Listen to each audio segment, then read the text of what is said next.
Si tu commences à me suivre depuis un moment, tu sais à quel point ma situation était catastrophique il y a quelques années. Je me levais en scrollant directement. Je voulais être au chômage pour jouer à la PlayStation 4 tous les jours. Je bouffais des kebabs et des tacos 3 fois par semaine. J'étais skinny, vraiment frêle, très faible.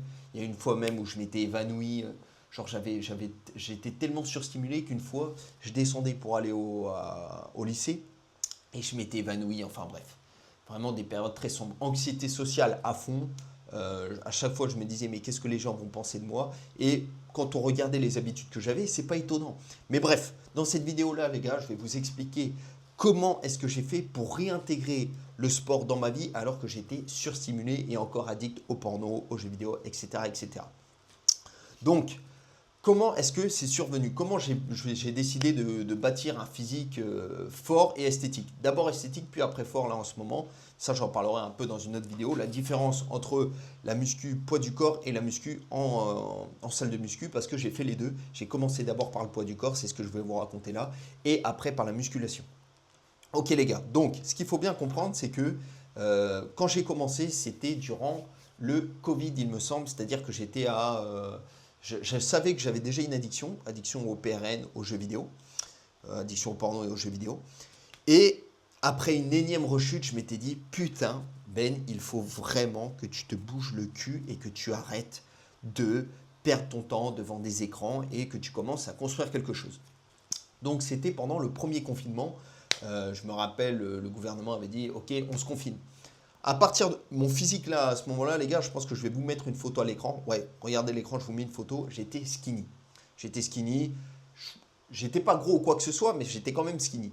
Donc je suis retourné dans la maison de mes parents, la maison familiale. Et là, j'étais avec mon frangin parce qu'on était locked, on était en confinement avec mon frangin. Et je lui dis, vas-y, est-ce que ce serait pas l'occasion qu'on se remette en forme, tu vois?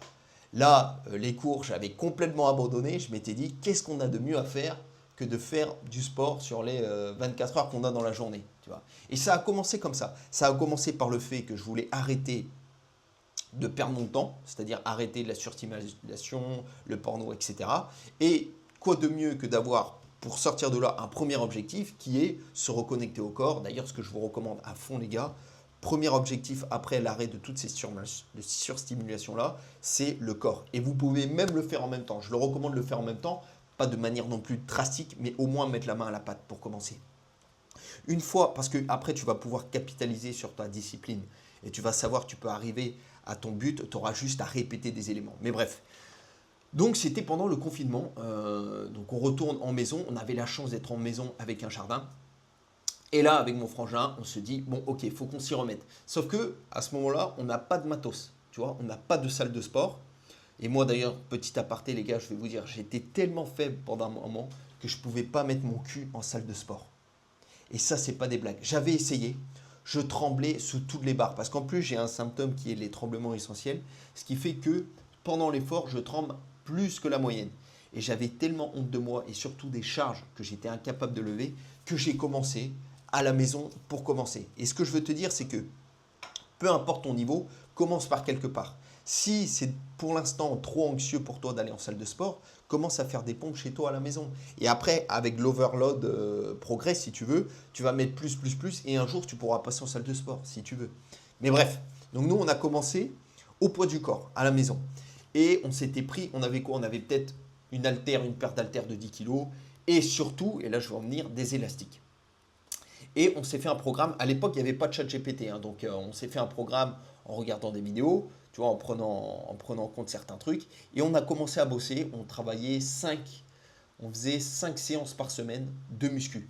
Mais vu que tu es sur du poids du corps et vu que tu es sur de l'élastique, c'est pas des charges non plus très très lourdes. Donc, tu peux répéter, tu peux mettre un maximum de volume, il n'y a pas de problème. Et on faisait des focus comme ça. Par exemple, je sais pas moi, dos, bras, donc avec des élastiques, avec des exercices spécifiques. On reproduisait en fait des stimuli que tu peux retrouver en salle de sport. Tu vois, soit on accrochait un élastique à une porte et puis on faisait je sais pas moi, on faisait du triceps, ou sinon on faisait du tirage pour faire le dos. C'est là également où j'ai commencé à faire des tractions. D'ailleurs les gars, si vous, je vous le répète, mais si vous voulez vous faire un physique d'enfoiré, il faut faire des tractions. Parce que les tractions, ça va te permettre de travailler ton grand dorsal et c'est ce qui va faire que tu vas avoir un physique taillé en V comme celui que j'ai actuellement. Hein, voilà. Donc c'est là. Et quand tu es incapable de taper même que 5 tractions, quand tu es incapable de faire 1 à 2 pompes, parce que c'était mon cas au début. Dans les pompes, ça allait, mais les tractions, c'était terrible.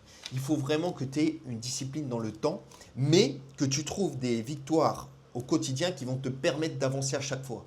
Je l'ai déjà expliqué au cours d'un réel, les gars, mais je vous le répète là, super intéressant. Pour les tractions, si vous voulez progresser et que tu arrives juste à en taper que 1 ou 2, je vais te partager une technique là qui peut te sauver et que tu peux utiliser dans d'autres aspects de ta vie. Si tu peux faire qu'une traction pour le moment, tu fais 10 séries de une traction. Puis ensuite 9 séries de 2 tractions et tu vas continuer comme ça. Et au bout d'un moment, dans 4-5 semaines, tu vas arriver à faire 4 séries de 8 tractions. Et là, tu auras une base solide pour construire quelque chose. Tu vois, ça, je vous donne ce tips parce que moi, ça m'a énormément aidé. Et donc voilà, et c'est là qu'on a commencé avec mon frangin à se remettre en forme. Et à la fin de cette période de confinement, donc qui avait duré, je crois, 3-4 mois, eh ben, j'avais développé la discipline physique. Certes, j'avais toujours l'addiction, mais je pouvais capitaliser sur la discipline physique. Tu vois. Et quand le confinement était fini, je suis retourné en cours. Et là, la discipline ne m'a jamais lâché jusqu'à aujourd'hui. C'est-à-dire que ça fait combien de temps que j'ai commencé à m'entraîner? C'est pendant le Covid que j'ai commencé à m'entraîner. Ça fait 5 ans, à l'heure actuelle où je fais cette vidéo, 5 ans que je ne me suis pas arrêté de m'entraîner. Mais pas forcément en salle de sport, c'est juste que même si je partais en voyage, tu vois, je prends un petit élastique autour de moi, soit je fais mes pompes, soit je fais des petites... Enfin, je fais quelque chose, soit des squats, tu fais quelque chose. Le tout, les gars, c'est de ne jamais s'arrêter. Regarde, c'est comme une grande pierre qui est ronde. Au début, ça va être difficile de la pousser. Mais une fois que tu auras pris l'élan, ce sera carrément facile. Tu vois. Et le plus difficile, si tu en es là, c'est de pousser au début. Surtout quand tu es surstimulé, parce que l'effort va te paraître moins attrayant. Tu vois, c'est pour ça que je vous recommande d'arrêter le porno, d'arrêter la surstimulation pour que tout ce qui soit facile à mettre en place, pour toutes les actions qui sont bénéfiques, ça va vous paraître simple de les mettre en place. Faire du sport, bosser sur un projet, passer du temps avec ses amis, ses relations, bref, tu vois, des trucs qui vont vraiment t'apporter quelque chose dans la vie, qui vont te permettre de bâtir quelque chose.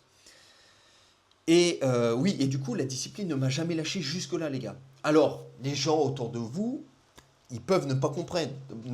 Il y en a, ils vont pas comprendre qu'au lieu d'aller boire une binouse, au lieu d'aller boire une bière, tu dis que d'abord, tu vas taper tes pompes et des tractions avant d'arriver. Mais après, les gars, ça va s'ancrer en vous et vous allez tellement vous remercier d'avoir pu forger une telle rigueur physique. Parce que même, déjà, ça va te donner un beau corps. Et le beau corps, les gars, je ne vais pas vous faire de photos, mais quand tu es shape, ça va être plus facile avec les femmes. Par exemple, tu vois. Tu sais que tu vas développer des aptitudes physiques que peut-être d'autres n'ont pas. Mais bref, au-delà de la discipline, au-delà de l'aspect visuel, toi, tu sais qu'en répétant certaines choses, tu pourras arriver à tes buts. Et pareil avec l'addiction, tu sais que du coup, si tu as la capacité de répéter quelque chose dans ton physique, si tu fais les bonnes actions pour sortir du PRN, journaling, méditation, maîtrise de soi, routine du matin, du soir, bref, d'ailleurs, il faudrait que je vous dise de A à Z comment arrêter le porno, je me fasse une vidéo là-dessus. Mais le porno et toutes les mauvaises addictions d'ailleurs. Hein. Mais qu'est-ce que je voulais dire? Oui, et ben ça va te suivre toute ta vie. Et après, tu vas t'en remercier. Pour quelque projet que ce soit, tu sauras que tu pourras le faire. Et en fonction de tes périodes de vie, tu peux plus ou moins accélérer le sport, plus ou moins, mais je te conseille de ne jamais arrêter et de toujours garder une certaine régularité. Franchement, c'est un des meilleurs investissements que tu puisses faire. Tu vois. Au lieu de prendre 1 heure, 2 heures par jour à soit scroller, te pignoler, regarder du Netflix qui ne sert à rien. Enfin, quand je dis du Netflix qui ne sert à rien, c'est les séries qui prennent beaucoup trop de temps, etc. Tu prends 1 heure par jour à t'entraîner. Tu alternes entre muscu et du cardio doux pour avoir un physique qui reste sec, esthétique. Et après, crois-moi que tu pourras que te remercier, quoi, les gars. Voilà, moi, c'est vraiment les étapes par lesquelles je suis passé. Et quand je regarde en arrière, je peux me remercier d'avoir mis ça en place. Tu vois.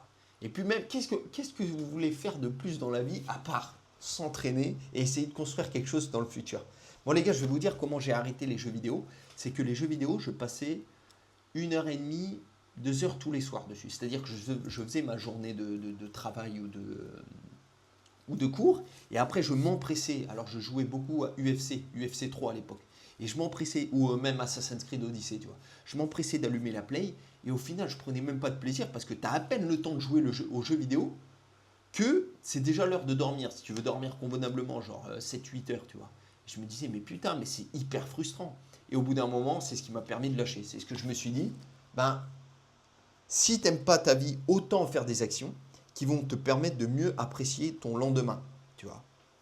Si tu vis juste pour attendre 18-19 heures, bah putain, moi je trouvais ça triste. Et du coup, c'est là où j'ai commencé à, au lieu de jouer aux jeux vidéo, faire du sport. Et après, en plus, tu peux faire un parallèle entre les jeux vidéo et le sport, c'est-à-dire te considérer toi-même comme un personnage de jeu vidéo et construire des compétences que tu peux aimer dans les jeux vidéo. Moi, par exemple, là en ce moment même, les gars, mes aspirations, mes idéaux, c'est plutôt tout ce qui va être Grèce antique, tu vois. Tu vois, par exemple, Achille dans 3, c'est un peu ce que je veux devenir. C'est-à-dire physiquement sec et svelte, mais avec la capacité de pouvoir bien bouger, de se battre s'il faut, etc. Tu vois. Le style bodybuilder, c'est pas forcément mon truc, parce qu'après tu deviens trop lourd. Donc il faut avoir du muscle, ça c'est clair et net. Mais il faut être en fait comme un chasseur-cueilleur, tu vois, dans la savane. Il te faut du muscle pour pouvoir, je sais pas moi, lancer une lance à toute vitesse s'il le faut. Mais en même temps courir, parce qu'après tu as des lions qui te courent au cul, ou tout autre, ou même des tribus adverses. Donc voilà, il faut rester alerte et svelte.